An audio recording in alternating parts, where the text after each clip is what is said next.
Hello friends, welcome to my YouTube channel Ganesh Gurukul official पर। और रोज की तरह हम लोग आ चुके हैं बहुत ही इंटरेस्टिंग एंड कॉन्सेप्चुअल क्वेश्चन के साथ। और ये जो क्वेश्चन है ना, ये क्वेश्चन हमारे डाउट ग्रुप में पूछा गया क्वेश्चन था। अगर आपको भी अपना डाउट मुझ तक भेजना है तो वीडियो के डिस्क्रिप्शन में मेरे टेलीग्राम का लिंक मिल जाएगा, तो आप वहां से अपना डाउट मुझ तक भेज सकते हो, ठीक है ना। तो चलो क्वेश्चन को सॉल्व करते हैं। और ये जो क्वेश्चन जिस भाई ने मुझे भेजा है, तो उन्होंने इसमें ऑप्शंस नहीं दिए थे, तो कोई बात नहीं, बिना ऑप्शन के ही इसी को सॉल्व करते हैं। तो ध्यान देना अच्छे से, ठीक है ना। कुल 240 रुपए में एन बोतलें खरीदी जा सकती है। यदि प्रत्येक बोतल की कीमत 25% बढ़ा दी जाए तो 240 रुपए में 8 बोतलें कम खरीदी जा सकती हैं। एन का मान ज्ञात कीजिए, ठीक है ना। हमसे एन का मान पूछा है। और ये जो क्वेश्चन है ना, ये परसेंटेज का क्वेश्चन है, एकदम 100% श्योर, क्योंकि ऐसा क्वेश्चन हम लोग परसेंटेज में ही करते हैं। और जो मैं अपने ऑफलाइन कोचिंग में ना, इस क्वेश्चन को मैं परसेंटेज में ही करवाता हूँ। और इसका 5 से 6 टाइप हो जाता है, जो आपको हर टाइप को अच्छे से और बारीकी से ध्यान से समझने की जरूरत होती है, ठीक है ना। हम लोग इसमें इस क्वेश्चन का सॉल्व बहुत ही इजी वे में करेंगे। इसका बेसिक अप्रोच भी होता है और शॉर्ट अप्रोच भी होता है। बेसिक अप्रोच नहीं बताएंगे क्योंकि वो बहुत ज्यादा लेंदी हो जाएगा, इसीलिए शॉर्ट अप्रोच इस क्वेश्चन के लिए बेस्ट रहेगा। ओके, तो देखो जो हम बोल रहे हैं ध्यान देना। इसमें बोला गया है कि कुल 240 रुपया में एन बोतलें खरीदी जा सकती है। यदि प्रत्येक बोतल की कीमत 25% बढ़ा दी जाए तो 240 में 8 बोतलें कम खरीदी जा सकती है। एन का मान ज्ञात कीजिए। एक चीज आप लोग थोड़ा फोकस करना कि दोनों कंडीशन में ना, जो आपने पैसा खर्चा किया है ना, वो 240 ही है। मतलब एक्सपेंडिचर दोनों कंडीशन में क्या है, सेम है।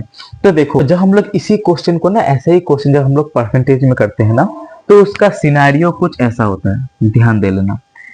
Price into consumption equal to क्या हो जाता है हम लोग का, एक्सपेंडिचर, ठीक है। प्राइस मतलब कितना रुपए, मतलब उसका मूल्य कितना है। मान लो एक कलम का दाम 5 रुपए है, ठीक है ना, तो ये हो गया प्राइस 5 रुपए, क्लियर।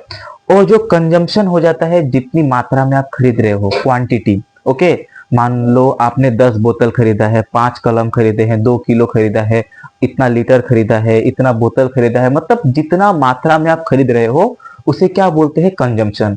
और कीमत को जब भी कंजम्पशन से गुना करते हैं, हमें हमेशा क्या मिलता है, एक्सपेंडिचर यानी खर्च मिलता है। इसको आपको ध्यान में लेके चलना है, ठीक है ना। किसी दिन आके इसको पूरे अच्छे से, जो प्राइस इनटू कंजम्पशन वाला जो चैप्टर होता है, उसको मैं एक बार समझा दूंगा। जैसे मैंने चक्रवृद्धि ब्याज का जो 1 शॉर्ट वीडियो नहीं, वो 2 क्लास में हमने जो कंप्लीट करा है ना, वैसे करके मैं कभी ये प्राइस इनटू कंजम्पशन का पूरा खेल आपको समझा दूंगा, ठीक है ना। तो अब इस क्वेश्चन में ना हमें क्या ध्यान देना है, एकदम अच्छे से ध्यान देना। याद रखना है एक बात है, कभी भी अगर प्राइस अगर इंक्रीज होगा ना, तो कंजम्पशन हम लोग का थोड़ा कम हो जाएगा। प्राइस बढ़ने से हम लोग का कंजम्पशन क्या होता है, कम होता है। पहला ये लाइन को आपको दिमाग में बैठा लेना है। मान लो कि आप ना दुकान बस 300 रुपया लेके जाते हो मार्केटिंग करने, ओके। और वो 300 रुपये से ना सिर्फ आप पेन खरीद के लाते हो। क्या खरीद के लाते हो, पेन, कलम, ओके। और अगर ध्यान देना कि मान लेते हैं कि किसी दिन ना कलम का दाम अगर बढ़ गया ना, पेन का प्राइस अगर 5 रुपया से 10 रुपया हो चुका है ना, तो आप पता है क्या करोगे, आप 300 ही लेके जा रहे हो।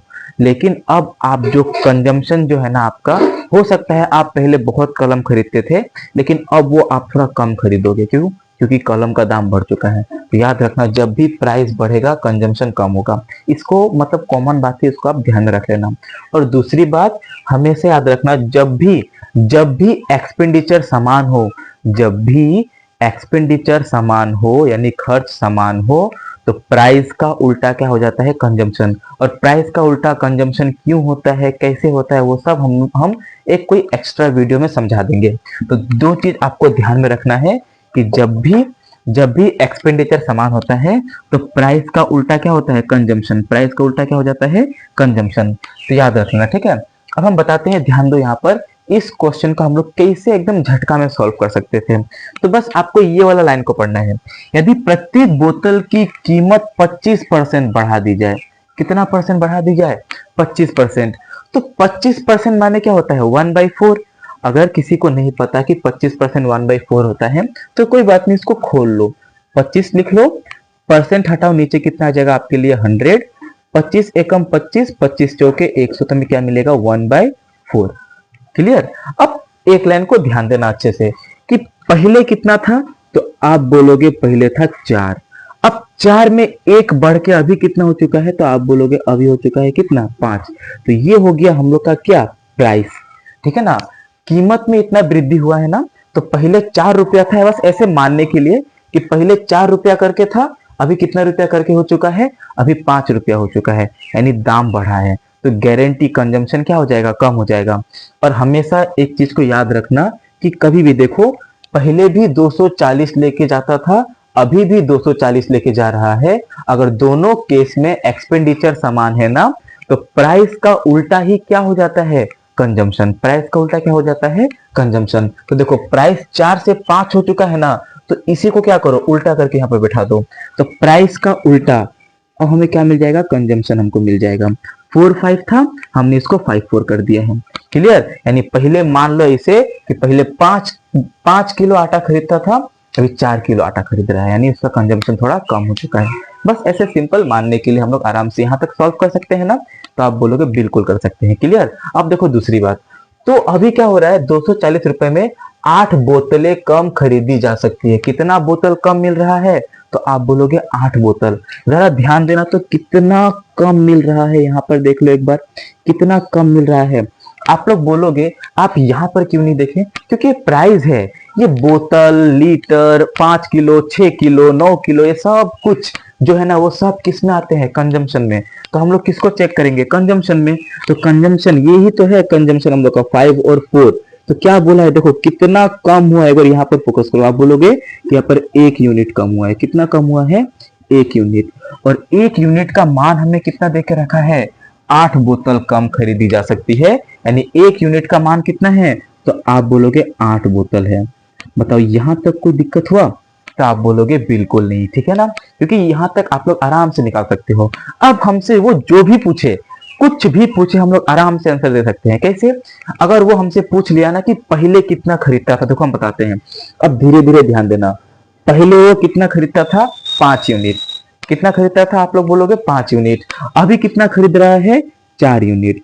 तो अब देखो हम लोग लिखेंगे कैसे, कि पहले कितना खरीदता था, तो आप बोलना आराम से कि पहले खरीदता था 5 × 8, या फिर ऐसे ही बोल सकते हो 1 यूनिट का मान 8 बोतल। तो 5 यूनिट कितना हो जाएगा, 5 8 40, ऐसे बोल लो। या फिर सिंपल क्या कर लो, 1 यूनिट का मान निकाल लिए हो, तो 8 × 5, 8 5 कितना होता है, 40 बोतल। यानी पहले कितना खरीद रहे थे, वो 40 बोतल खरीद रहे थे। अभी कितना खरीद रहे हैं, तो आप क्या बोलोगे, 8 चौके कितना होता है, 32। यानी अभी कितना खरीद रहे हैं, अभी खरीद रहे हैं 32 बोतल। समझ में आया वाला लाइन, पहले का और अभी का। देखो आपसे पहले का भी पूछ सकता है, आपसे अभी का भी पूछ सकता है। ये 2 क्वेश्चन इसमें पॉसिबिलिटीज होते हैं। और एक क्वेश्चन होता है, वो भी हम आपको अभी समझा रहे हैं, ठीक है। तो पहला पॉसिबल वैल्यू क्या आ जाएगा, तो क्या पूछेंगे पहले कि पहले कितना आप खरीदते थे, उसके बाद क्या पूछेगा कि अभी आप कितना खरीद रहे हो, ठीक है ना। हमसे देखो क्वेश्चन में क्या पूछा है, एन का मान ज्ञात कीजिए। तो एन क्या है, तो फोकस कर लो, कुल 240 रुपए में एन बोतलें खरीदी जा सकती है। यानी अब फिर क्या बोलता है, जब दाम बढ़ गया तो आप 8 बोतल कम खरीद रहे हो। यानी पहले आप कितना खरीद रहे थे, तो पहले आप खरीद रहे थे एन बोतल। यानी गारंटी ये जो एन का जो मान है ना, एन का मान हमें कितना मिल जाएगा, तो आप बोलोगे एन का मान हम लोग का हो जाएगा 40 बोतल, जो हम लोग का करेक्ट आंसर होगा। ठीक है, समझ में आया। तो ऐसे करके आप आराम से ये वाला आंसर दे सकते हो। लेकिन देखो इसमें और 2 क्वेश्चन क्या क्या बन जाता है। देखो हमें बस एक क्वेश्चन के थ्रू ना बहुत से कॉन्सेप्ट को सीखना है, तो उसको भी ध्यान दे लेना। और भी क्या क्वेश्चन बन सकता था पता है, और एक क्वेश्चन इसमें ये बन जाता है। तो बोलते हैं ना कि देखो 240 रुपए लेके आप गए थे, तो वस्तु का यानी एक बोतल का पर बोतल, हम ये नहीं बोला कि टोटल बोतल, तो 40 बोतल का तो दाम आपको दिया ही दिया है 240, हम ये नहीं बोल रहे। हमने क्या कहा कि पर बोतल, एक बोतल का दाम कितना है, मतलब पहले एक बोतल का दाम कितना था, अभी एक बोतल का दाम कितना है, ऐसे। यानी इनिशियल प्राइस पूछेगा पर बोतल का, और अभी का जो फाइनल प्राइस है वो पूछेगा। ठीक है ना, 2 में से कोई एक पूछ लेता है। तो अगर पहले वाला पूछा तो ध्यान देना, अगर हमसे इनिशियल प्राइस पूछा, इनिशियल प्राइस आईपी में लिख रहा हूं, समझ लेना कि अगर हमें पहले वाला अगर प्राइस पूछा है पर बोतल का, तो आप क्या बोलोगे कि देखो हम तो भाई लेके जाते थे 240 रुपए, कितना लेके जाते थे 240 रुपए, और 240 रुपए में हम कितना बोतल लाते थे, 40 बोतल लाते थे। तो हमें मालूम चल जाएगा कि एक बोतल का दाम कितना था। क्लियर? तो कोई दिक्कत की बात नहीं है, जीरो से जीरो खत्म करो, 4 एकम 4, 4 6 के 24, यानी 6 रुपए था। ठीक है, 6 रुपीज पर बोतल था। ठीक है, 6 रुपया पर बोतल था। इसको आप ध्यान कर लेना, मतलब ध्यान से, मतलब इसको अपना ब्रेन में फिट कर लेना। और दूसरी बात, अगर हमसे ये पूछे कि अभी कितना बोतल, मतलब अभी जो है ना, अभी बोतल का कॉस्ट प्राइस क्या है, ठीक है ना, पहले 6 रुपया करके था, तो अभी कितना रुपया करके है एक बोतल का दाम। तो आप यहां पर अभी क्या बोल दोगे कि अगर हमसे फाइनल प्राइस पूछ ले, यानी अभी का प्राइस, प्रेजेंट प्राइस बोलो चाहे फाइनल प्राइस बोलो, तो आप क्या बोलोगे, अभी भी वो कितना लेके जाते हैं, अभी भी वो 240 लेके जाते हैं, लेकिन अभी वो कितना बोतल खरीदते हैं, अभी वो खरीदते हैं 32 बोतल। ओके, इसको काट लो, 4 से काट लेते हैं ना, 8 से काट लेते हैं, 8 चौके 32, 8 तिया 24 और 0। फिर इसको 4 से काट लो, कितना बार में जाएगा, 4 सत्ते 28, 10 4 25, यानी अभी फिलहाल में उसका प्रेजेंट यानी फाइनल प्राइस कितना हो चुका है, 7.5 रुपीज करके हो चुका है पर बोतल। इसीलिए अभी वो सिर्फ 32 बोतल खरीद पा रहे हैं 240 में। ओके, तो आई होप आपको ये वाला सॉल्यूशन बहुत अच्छे से समझ में आया होगा। मैंने भी ट्राई किया पूरा अच्छे से समझाने का, तो ये सब आपके ऊपर है। और एक बार इसको अच्छे से रिवाइज कर लेना, क्योंकि ऐसा क्वेश्चन एग्जाम में ज्यादातर देखने को मिल जाता है। ठीक है ना, और ऐसे ही इंटरेस्टिंग एंड कॉन्सेप्चुअल क्वेश्चन के साथ हम लोग आते रहेंगे। तो आप लोग अपना सपोर्ट, अपना प्यार दिखाते रहिएगा। तब तक के लिए बाय बाय, थैंक यू।